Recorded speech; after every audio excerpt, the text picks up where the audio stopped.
Гледаме тук с моята новия ергенът, с тримата невероятни ергени и с абсолютно еднаквите всеки път ергенки, коя от коя по-щура, коя от коя по-странна. Нали така?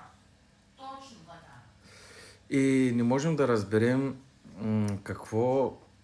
на какво уж ни учат и какво всъщност ни показват с това шоу.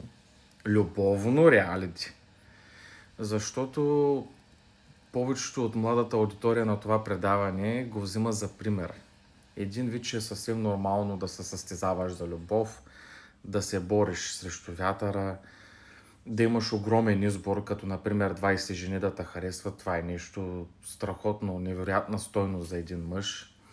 Че трябва да се състезаваш, че трябва да се сравняваш, че трябва да имаш много пари, да си някакъв бизнесмен или уж да си бил голям бизнесмен, да имаш 3-4 къщи в LA, да имаш часовник за много хиляди и така нататък, което въобще не е така. Уж повечето сме наясно с това, но в крайна сметка имам чувството, че това ни показва това предаване.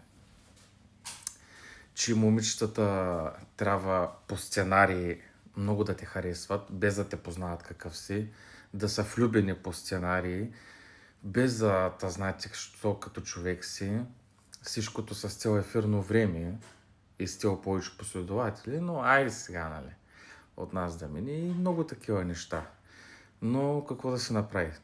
Това се гледа явно.